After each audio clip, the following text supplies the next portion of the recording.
جی بسم اللہ الرحمن الرحیم۔ السلام علیکم سبھی دوست احباب، کیسے ہیں؟ اللہ پاک سے امید کرتا ہوں کہ سبھی خیر و عافیت کے ساتھ ہوں گے۔ جن دوستوں نے چینل کو ابھی تک سبسکرائب نہیں کیا ان سے گزارش کروں گا کہ چینل کو سبسکرائب کر لیں تاکہ آپ کو مزید اچھی ویڈیوز اور روزمرہ کے مسائل مل سکیں۔ جزاک اللہ۔ آج کا یہ سوال میرے نہایت ہی واجب الاحترام میرے ایک کولیگ پروفیسر محمد جاوید صاحب ان کی طرف سے اور ان کے ایک دوست کی طرف سے کیا گیا تھا کہ سر یہ بتائیں کہ کیا بھینس کی قربانی کرنا جائز ہے، اور اس کے بارے طرح طرح کے جو اشکال پائے جاتے ہیں ان کے بارے شریعت مطہرہ کیا کہتی ہے۔ تو دیکھیں بھائی، سب سے پہلے اللہ پاک نے سورۃ الحج کی آیت نمبر 34 آیت نمبر کے اندر باقاعدہ اس چیز کا ذکر کیا ہے، جس میں قربانی کے جانوروں کو اللہ پاک نے بہیمۃ الانعام کے نام سے قرآن پاک میں تعبیر فرمایا کہ جو جانور قربان کیے جائیں گے وہ بہیمۃ الانعام میں سے ہوں گے۔ اب جو جانور بھی بہیمۃ الانعام میں آتے ہیں ان سب کی قربانی کرنا جائز ہے، اور قرآن کی نص سے ثابت ہے اور یہ جائز ہے۔ اچھا جی، اور وہ جانور کون کون سے ہیں جو بہیمۃ الانعام ہیں؟ ان میں دیکھیں، نمبر 1 اونٹ آتا ہے، نمبر 2 بکری، نمبر 3 بھیڑ یا دمبا۔ اب بھیڑ کے بعد دمبا بھیڑ کی نوع میں سے ہے، بھیڑ کی قسم میں سے ہے، اس لیے بھیڑ کے ساتھ ساتھ دمبا بھی جائز ہے۔ اور ایسے ہی گائے یا جاموس جسے آپ بھینس کہتے ہیں، یہ جو جاموس ہے یہ گائے کی نوع میں سے ہے، گائے کی قسم میں سے ہے، اس وجہ سے اس کی قربانی کرنا جائز ہے۔ عربی میں کہہ لیں کہ جاموس کے لیے جو جمع کا لفظ استعمال ہوا وہ جوامیس آتا ہے، تو یہ بکر کی جنس میں سے ہے، لہٰذا بھینس کی قربانی کرنا بالکل گائے کی قربانی کی طرح جائز ہے۔ دیکھیں، جو چیزیں گائے کے اندر پائی جاتی ہیں وہی بھینس کے اندر پائی جاتی ہیں، جیسے گائے کا دودھ پینا حلال ہے، بھینس کا پینا حلال ہے، گائے کا گوشت کھانا حلال ہے، بھینس کا کھانا حلال ہے۔ تو اس سے جو فائدے لیے جاتے ہیں، جیسے وہ گھاس کھاتی ہے ایسے وہ گھاس کھاتی ہے، پانی پیتی ہے، چارہ کھاتی ہے، تو کوئی شکاری جانوروں میں سے یہ شکار کرنے والا جانور نہیں ہے بھینس، بلکہ یہ پالتو جانور ہے۔ تو ساری کنڈیشن اس کی جو قیاس کیا جاتا ہے علماء کی زبان میں، فقہ کی زبان میں، وہ قیاس اس مسئلہ پر کیا گیا ہے کہ جو بھینس ہے یہ گائے کی نوع میں سے ہے، گائے کی قسم میں سے ہے، لہذا اس کی قربانی کرنا جائز ہے۔ نمبر 2، عربی میں لفظ جاموس ہے جس کی جمع جوامیس آتی ہے، یہ بکر کی جنس میں سے ہے، یعنی اس کی نوع میں سے ہے۔ تو جس طرح بکر کی قربانی کرنا جائز ہے اسی طرح جاموس کی قربانی کرنا بھی جائز ہوئی۔ اور نمبر 3، اب مسئلہ یہ آتا ہے کہ غیر مقلدین کے نزدیک، جو کسی کی اقتداء نہیں کرتے، غیر مقلدین، ان کے نزدیک بھینس کی قربانی کرنا جائز نہیں۔ کیوں جائز نہیں؟ وہ بھی میں آپ کے سامنے رکھتا ہوں۔ وہ کہتے ہیں کہ دیکھیں جی، رسول پاک صلی اللہ علیہ وسلم نے بھینس کی قربانی نہیں کی، تو پھر ان سے پوچھا جائے گا کہ بھینس کیا بتائیں کہ بہیمۃ الانعام میں سے ہے یا نہیں؟ اگر آپ اس کو بہیمۃ الانعام میں شامل کرتے ہیں تو پھر قربانی بھی جائز ہو گئی، اور اگر آپ اسے بہیمۃ الانعام میں شامل ہی نہیں کرتے تو پھر بھینس کا کھانا بھی جائز نہیں۔ عام دنوں میں جو آپ کسائیوں سے گوشت لے کر کھاتے رہتے ہیں، یا شادیوں پہ آپ نے کبھی کسی نے نہیں پوچھا گائے پکی ہے کہ بھینسا پکا ہے، تو وہ بھی آپ کا کھانا ناجائز ہے۔ اور اسی طریقے پھر یہ کہہ لیں کہ اس کا دودھ پینا بھی جائز نہیں ہوگا، اس سے فائدہ لینا بھی جائز نہیں ہوگا۔ لہذا جس طریقے گائے حلال ہے اور اس کا کھانا اور قربانی کرنا جائز ہے، اس کا دودھ پینا جائز ہے، اسی طریقے یہ بھینس بھی گائے کی نوع میں سے ہے اور اس کا استعمال کرنا یہ بھی جائز ہے اور حلال ہے۔ اگر آپ حلال ثابت کرنے کے لیے اسے بہیمۃ الانعام سے استدلال کرتے ہیں یا کریں گے کہ یہ بہیمۃ الانعام کے عموم میں بھینس داخل ہے اور حلال ہے، تو پس اگر حلال ہے تو پھر اس کی قربانی کرنا بھی جائز ہے۔ اگر آپ نے بہیمۃ الانعام کے عموم میں اس کو داخل کر لیا تو پھر قربانی بھی اس کی جائز ہو گئی۔ نمبر 5، اب سوال یہ ہے کہ نبی پاک صلی اللہ علیہ وسلم نے قربانی کیوں نہیں کی؟ جواب یہ ہے کہ اس وقت عرب شریف میں، عربوں کے اندر بھینس جاموس جانور بالکل پایا نہیں جاتا تھا، یا بالکل کہیں کوئی شاذ و نادر. آج بھی آپ دیکھ لیں جو عربوں کے اندر رہتے ہیں وہاں پہ آپ کو بھینسیں نہیں ملیں گی بلکہ گائے ملتی ہیں، کثرت کے ساتھ گائے ملے گی. بھینس اگر کہیں کوئی شاذ و نادر ملے گی تو جو جانور اس وقت پائے جاتے تھے رسول پاک صلی اللہ علیہ وسلم نے ان کی قربانی کی. اگر بھینس اس وقت پائی جاتی تو اللہ کے نبی علیہ الصلوۃ والسلام اس کی قربانی بھی ضرور فرماتے. نمبر 6، پھر بعض دفعہ وہ غیر مقلدین لوگ جو ہیں وہ اشکال پیدا کریں گے کہ اگر بہیمۃ الانعام کی قربانی جائز ہے تو پھر گھوڑے کی قربانی نبی پاک صلی اللہ علیہ وسلم نے کیوں نہیں کی؟ تو دیکھیں گھوڑے کی قربانی کو خود رسول پاک صلی اللہ علیہ وسلم نے گھوڑے کو کھانے سے منع فرمایا ہے، اس کے ادب اور توقیر کی وجہ سے، کیونکہ یہ اس وقت جنگوں میں استعمال ہوتا تھا اور اگر لوگ اس کو کھانا شروع کر دیتے تو گھوڑا ناپید ہو جاتا. تو اس وجہ سے اس پر بے شمار احادیث پاک موجود ہیں، ریفرنس موجود ہیں کہ اللہ کے نبی علیہ الصلوۃ والسلام نے خود گھوڑے کے کھانے کو منع فرمایا ہے،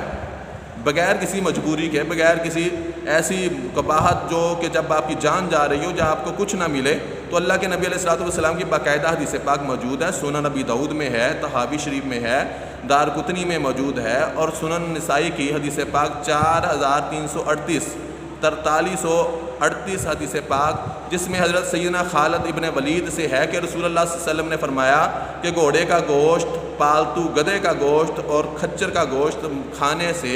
رسول اکرم صلی اللہ علیہ وسلم نے منع فرمایا ہے. اور باقاعدہ امام نسائی نے گھوڑے کا گوشت حرام ہونے کا باب قائم کر کے اس حدیث کو وہاں پر بھی نقل کیا ہے. اس حدیث سے استدلال کرتے ہوئے ہمارے علماء نے، فقہاء نے فرمایا کہ گھوڑے کا گوشت کھانا مکروہ ہے اور منع ہے. تو جب رسول کریم صلی اللہ علیہ وسلم نے گھوڑے کا گوشت کھانے سے ہی منع فرما دیا باقاعدہ طور پر، تو پھر اس کی قربانی بھی جائز نہ ہوئی، درست نہ ہوئی. یہ میں نے آپ کے سامنے حدیث پاک کے ریفرنس رکھے. نمبر 7، اب بہیمۃ الانعام کے تحت جاموس کی حلت بھی ثابت ہے. جاموس کی حلت یعنی حلال ہونا بھی ثابت ہے، اور جب حلت داخل ہے، ثابت ہے، حلال ہونا ثابت ہو گیا تو سورۃ الحج کی آیت نمبر 3433 کی روشنی کے تحت اس کی قربانی بھی جائز ہو گئی. نمبر 8، اب ہم قرآن پاک کی اسی آیت کو لے کر عموم کے تحت بہیمۃ الانعام کو جب دیکھتے ہیں تو تابعین، تبع تابعین کے اقوال کو دیکھتے ہیں تو ان میں جلیل القدر تابعی حضرت امام سیدنا حسن بصری رحمۃ اللہ تعالیٰ علیہ کا قول مصنف ابن ابی شیبہ میں، اور امام ابو عبید کی کتاب الاموال کا صفحہ نمبر 85 اور رقم 1027 پر سیدنا عمر بن عبد العزیز کا قول منقول ہے. تو باقاعدہ جس کی باقاعدہ کھل کے اجازت حضرت سیدنا عمر بن عبد العزیز کے دور میں باقاعدہ بھینس کی قربانی دی جاتی رہی ہے، اور اس میں کھل کے قربانی کا بھینس کا آغاز بھی ہوا. اور اسی طریقے مصنف عبد الرزاق میں امام سفیان ثوری کا قول ہے، اور اسی طریقے امام اعظم ابو حنیفہ بھی اور امام مالک نے بھی موطا امام مالک میں اس قول کو لکھا ہے کہ الجاموس بمنزلۃ البقر، یعنی بھینس گائے کے حکم میں ہے ہر اعتبار سے. تو جب جو بھینس ہے گائے کے حکم میں ہے تو جیسے گائے کی قربانی جائز ہے، بھینس کی قربانی بھی جائز ہے. نمبر 9، جب زکوٰۃ کی باری آتی ہے تو تمام ائمہ اور فقہا، خواہ ان کا کسی بھی مسلک سے تعلق ہو، کسی بھی مکتبہ فکر سے تعلق ہو، تو اس بات پر متفق ہیں کہ جاموس بھینس جو ہے یہ گائے کی نوع میں سے ہے، گائے کی جنس میں سے ہے. جیسے گائے کی زکوٰۃ ہے ویسے ہی بھینس کی بھی زکوٰۃ ہوگی. تو پس پھر ثابت ہوا کہ جب اس کی زکوٰۃ جو ہے وہ بالکل گائے کے حکم میں ہے، گائے کی طرح ہے، تو بالکل اس کی قربانی بھی پھر اسی طریقے جائز ہے. نمبر 10،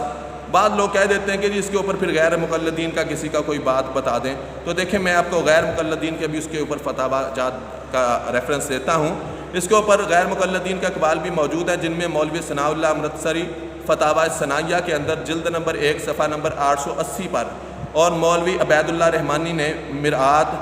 شرح مشکات جلد نمبر 5 اور صفحہ نمبر 81 پر، مولوی علی محمد نے فتاوی علماء حدیث جلد نمبر 13 صفحہ نمبر 71 اور 74 کے اوپر اس بات کو تسلیم کیا ہے. اور حافظ گوندلوی نے الاعتصام میں یہ بات مانی ہے کہ جاموس بکر کی جنس ہے، بکر کی نوع ہے، تو لہٰذا جس طرح اس کی زکوٰۃ دی جائے گی اسی طرح جاموس کی اور جس طرح بکر کی قربانی کی جائے گی اسی طرح بھینس کی قربانی ہوگی، اور یہ جائز اور درست ہے۔ اور امام ابن المنذر نے اپنی کتاب الاجماع میں یہ کتاب اس عبارت کو واضح طور پہ لکھا ہے، اور یہ کتاب اجماع امت کے اقوال پر مبنی ہے کہ جس میں تمام مکتبہ فکر کے جو اجماع ہے جن اقوال کے اوپر، جن باتوں کے اوپر، وہ اس کتاب میں باتیں درج ہیں کہ وَأَجْمَعُوا عَلَىٰ حُكْمِ الْجَوَامِسِ عَلَىٰ حُكْمِ الْبَقَرِ، اس پر تمام اجماع امت کا حکم ہے کہ جو گائے کا حکم ہے وہی بھینس کا حکم ہے، لہذا اس پر تابعین، علماء، فقہا، اپنے اور پرائے غیر مقلدین سبھی کے اقوال اور حوالہ جات موجود ہیں۔ اتنی بحث اور اتنے حوالہ جات دینے کے بعد آپ اس نتیجے پر ضرور پہنچے ہیں کہ گائے کی جنس میں سے بھینس ہے، جس طریقے گائے کی قربانی جائز ہے بھینس کی قربانی کرنا بھی جائز ہے۔ اور حضور کے دور میں اس لیے یہ نہیں ہوتی، قربانی نہیں کی کہ اس وقت باقاعدہ عربوں میں بھینس پائی نہیں جاتی تھی، تو ان باتوں سے ثابت ہوا کہ بھینس کی قربانی کرنا جائز ہے، اور اس کا گوشت بھی زیادہ پسند کیا جاتا ہے گائے کی نسبت۔ یہی لوگ جب شادیوں پہ جاتے ہیں یا کہیں اور تہوار پہ جاتے ہیں تو وہاں پہ کٹے کا گوشت مانگ کے لیتے ہیں، تو اگر یہ بہیمۃ الانعام میں بھینس کو شامل نہیں کرتے تو پھر بھینس کا کھانا بھی جائز نہیں ہے، اس کا گوشت بھی جائز نہیں، اس کا دودھ بھی جائز نہیں، مکھن، دودھ، لسی، یہ ساری چیزیں بھی ناجائز ہوں گی، اس بات کو یاد رکھے گا۔ اور آخر کے پہ ایک چھوٹی سی بات میں آپ کے سامنے خلاصہ رکھ دیتا ہوں کہ کوئی علماء کرام، کوئی بھی مولوی کسی بھی مکتبہ فکر کا ہو، جب قربانی آتی ہے تو ہر مدرسے میں کھالیں اکٹھی کی جاتی ہیں، تو اب آپ سمجھ لیں کہ ہر مدرسے میں کھالیں جب اکٹھی کی جاتی ہیں تو وہاں گائے کے ساتھ بھینس کی کھالیں بھی آتی ہیں، خواہ وہ کسی بھی مکتبہ فکر کا ہو، مقلدین کا ہو، میں نام نہیں لیتا، غیر مقلدین کا ہو، تو سارے مدرسوں کے اندر بھینس کی کھالیں اکٹھی کی جاتی ہیں۔ اس سے ثابت ہوا کہ اگر اس کی قربانی جائز نہ ہوتی تو اس کی قربانی کی جو کھال ہے وہ کہاں سے جائز ہو گئی؟ تو قربانی کی کھال اگر جائز ہے، مدرسے کے اوپر لگانا جائز ہے، تو ثابت یہ ہوا کہ پھر بھینس کی قربانی بھی جائز ہے۔ میں نے تفصیلی گفتگو اس کے اوپر باقاعدہ کی ہے تاکہ کسی قسم کا کوئی کسی کو غلط فہمی نہ رہے۔ اللہ پاک مجھے اور آپ کو سمجھنے کی اور اس بات پر عمل کرنے کی توفیق عطا فرمائے کہ بھینس کی قربانی ہر لحاظ سے بغیر کسی وجہ کے جائز ہے۔ اللہ پاک عمل کی توفیق عطا فرمائے، آمین ثم آمین۔